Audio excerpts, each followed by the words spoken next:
Pepetela, folha de rosto. Tem uma música do Caetano Veloso que diz minha pátria é minha língua. É isso mesmo? Nós brasileiros e angolanos e portugueses, a gente tem uma mesma pátria? Nós somos irmãos, somos primos ou somos só vizinhos que moram perto? Eu acho que gostaríamos de ser irmãos, mas na realidade parece-me que somos primos. Existe mesmo lusofonia, assim, na prática? Bom, para já eu não gosto do nome lusofonia porque não diz nada. Né? É uma cópia dos franceses e não diz nada. Agora, na prática, alguma. É claro que há um relacionamento particular, especial entre os nossos países, sem dúvida, e há um sentimento comum de pertença, de alguma pertença. Mas falar de, digamos, uma ligação assim tão abrangente, como se fosse mesmo uma família, uma comunidade, como existe na prática do papel, né? A comunidade dos países de língua portuguesa, eu não sei se existe mesmo uma comunidade. A literatura angolana, ela é descendente da portuguesa, descendente da brasileira, nasceu de si mesma. De onde que ela veio? Bem, eu acho que nasceu da portuguesa, no fundo, né?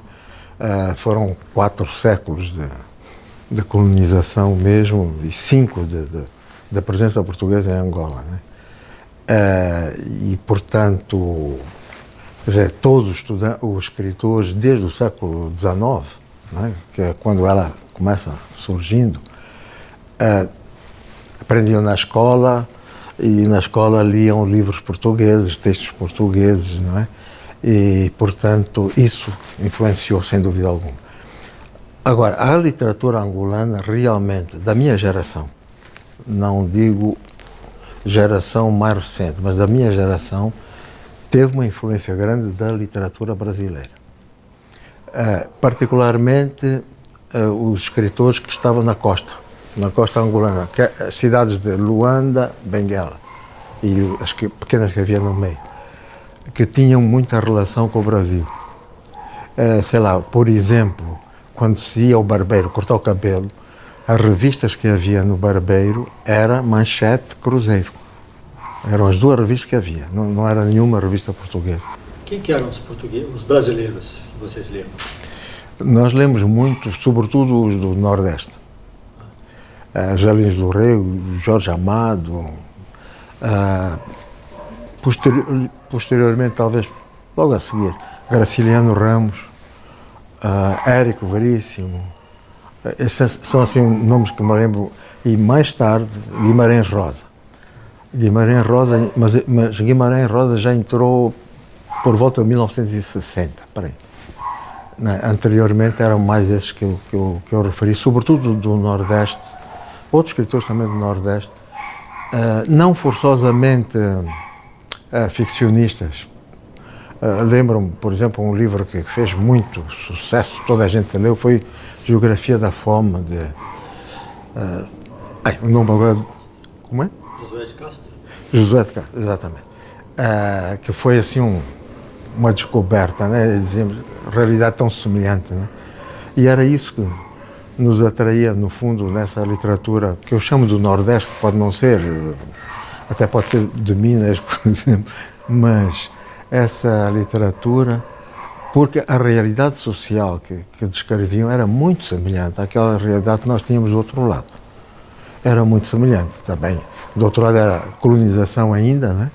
Aqui já não era colonização, mas ainda havia muitas questões sociais que derivavam desse aspecto da colonização, escravatura, etc. Né? Com Moçambique, a relação de vocês é mais íntima? Devia ser, né? Devia ser, mas não é, até hoje ainda não é uma relação assim muito íntima. Quer dizer, é inexplicável, não há razão. É verdade que há 2 países no meio, né? A ideia era ser tudo junto, mas há 2 países no meio. Mas inexplicavelmente é capaz de haver mais relação com o Brasil do que com Moçambique. Entre escritores, sim, literatura, sim, conhecemos de um lado e do outro, mais novos, etc., novas gerações, mas no resto não há muita relação. Algumas línguas têm uma característica que parece que é da própria língua. Por exemplo, o inglês tem um poder de síntese tão grande que favorece, acho que, o humor. Né? O espanhol tem uma impostação, que dizem que é a língua para rezar. Né? O português tem alguma coisa assim que é... Não, talvez seja um pouco mais monótona, não? Que eu levo mais para o nível do pensamento, do sentimento, talvez. No Brasil nós somos muito colonizados por escritores de língua inglesa. Em Angola acontece isso também? Neste momento começa, digamos, vai acontecendo. É quase inevitável, no fundo, não é? Mas até aqui há certo tempo não, de maneira nenhuma, né? Eram livros, portugueses, brasileiros, muitos, mas também, sei lá, franceses ou russos traduzidos e tal. Era mais variado, né? Mas ultimamente sim, começa a vendo cada vez mais livro americano ou inglês, ou até australiano, que vai entrando. Isso parece ser universal, né? E quais os pontos de contato da literatura entre Angola e Brasil? Pontos de contacto, coisas em comum que a gente tem. Uma coisa em comum é mesmo até a maneira de usar a língua. Digamos, essa falta de respeito, entre aspas, né, que temos usando a língua portuguesa e torturando-a, agredindo-a quase, né, e ela aceita perfeitamente. Né, e isso é característico do brasileiro, do angolano. Outro aspecto também é um uso muito grande do rir de si próprio, que é comum aos dois povos, rir facilmente das nossas próprias más coisas, né? Portanto, a utilização da ironia, da piada, etc. Né? Eu acho que isso é muito comum. E, fundamentalmente, claro, perpassa nas duas literaturas sempre a preocupação com o social, né? A realidade social. Isso aí é comum. Nós podemos tentar fazer qualquer coisa assim, quase que de extraterrestre, mas no fundo, se vai ver, é a sociedade em que vivemos naquele momento que está ali presente no livro. Né? Isso eu creio que é comum também ao Brasil, né? E Angola. Aqui no Brasil, a gente conhece pouco dos angolanos, né? O senhor, Agualusa, Albijaque, o Andino, mais antigo, né? Uhum. O que a gente está perdendo? Não, da nossa geração há outros escritores, só que não conseguiram romper, digamos, não foram publicados fora. Né? Mesmo em Portugal, poucos outros foram publicados. Né? Eu não sei explicar, não sei explicar, né? Porque são escritores com qualidade e que podiam ser conhecidos.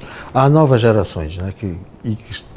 E as novas gerações são mais agressivas do ponto de vista da afirmação.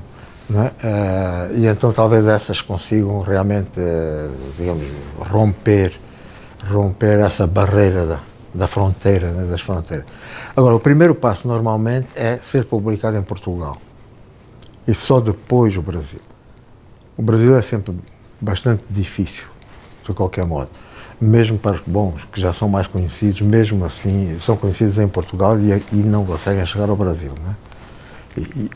Isso há. Agora, o Brasil também está muito virado para fora, mas para outro fora. Um fora para o norte, né? Muito virado sobretudo para os Estados Unidos. Antes era para a França, né? Paris era a cidade de luz, não só para os franceses, mas era a cidade de luz para os brasileiros, né? Que substituiu Lisboa da colonização. Depois passou a ser Nova York ou Miami. Ou Orlando. Eu ia dizer Orlando por causa da Disneyland, onde se vê muitos brasileiros, né? O senhor como é que quebrou? Como é que o senhor atravessou o Atlântico? Nos seus livros? Eu tive sorte, né? Foi sorte. Isso é uma questão de sorte. Mas, digo, houve alguns que atravessaram por causa de uma editora de São Paulo que era até destinada a livro escolar, que era Ática, e que criou uma coleção de autores africanos. E desses autores africanos, quase todos eram de Angola, os primeiros que foram publicados aqui, graças a um professor, Fernando Mourão, que era professor na USP, e que conviveu com estudantes angolanos, moçambicanos, quer dizer, africanos, das colónias em Lisboa, numa associação que era a Casa dos Estudantes do Império. Nós convivemos, então ele depois, quando estava cá, depois das independências, né, das colónias africanas, ele convenceu o proprietário da Ática a criar essa coleção. E então eu tive sorte de um livro, particularmente um livro que se chama As Aventuras de Gunga, que é mais para uma faixa etária juvenil, por aí, ter sido adotado por várias escolas, etc. Então teve várias edições aqui no Brasil e a partir daí comecei a ser estudado nas universidades e tenho andado mais ou menos no círculo das universidades, no fundo, né? Ultimamente é que está a romper um pouco mais para fora já das universidades. Mas foi uma questão de sorte. Foi esse livro, sobretudo, depois do Mayombe, sim. Então, o seu livro, As Aventuras, é o que mais foi traduzido? As Aventuras e Mayombe, é isso? São os dois mais traduzidos. Talvez mais o Mayombe que as Aventuras. Aumentado era as Aventuras, mas depois o Mayombe, claro, ganhou mais. E há uma explicação para isso? Por que esses viajaram mais? Talvez porque foram os primeiros livros que apareceram sobre a luta, a guerrilha, na luta de libertação, né? Na luta pela independência, a guerrilha, propriamente a guerrilha. Talvez, aliás, não há outros sobre a guerrilha, quer dizer, curiosamente, outros escritores que viveram a mesma coisa nunca escreveram sobre isso. E por que o senhor escreveu? Eu escrevi porque naquele momento eu estava lá, né, e escrevia sobre o dia a dia, quase, a tentar, como eu disse, tentando perceber, né, o sentido daquilo tudo, daquilo que nós vivíamos, do que ia acontecendo, né, no fundo, procurando o sentido da história. Né? Era um pouco isso, e aprendendo com, digamos, as contradições, os conflitos, os sucessos, exemplos de pessoas, etc., né?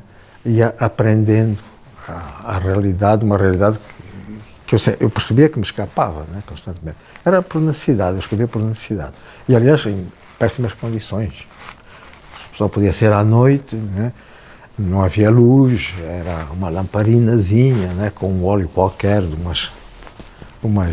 umas nozes, né, que tínhamos na floresta, isso no caso do Mayombe, né? O outro já foi noutra região, uma outra região, mas também foi assim, em condições precárias. Né? O Mayombe foi escrito à mão? Foi. Foi na plena guerrilha. Né? Escrevia e depois enrolava em plástico, por causa da chuva, no Mayombe todos os dias chovia, né? E escondia num buraco de uma árvore, escondia lá, né? Todos os dias, muitas vezes partia em missões, 3, 4, 5 dias, né? E aquilo ficava lá. Durante a missão, claro, era impossível escrever. Então, quando voltava à base, ia lá buscar o manuscrito e tal, e relia um pouco e ia escrevendo. Não é estranho, você quase morre durante o dia e escreve durante a noite? É para renascer. Né?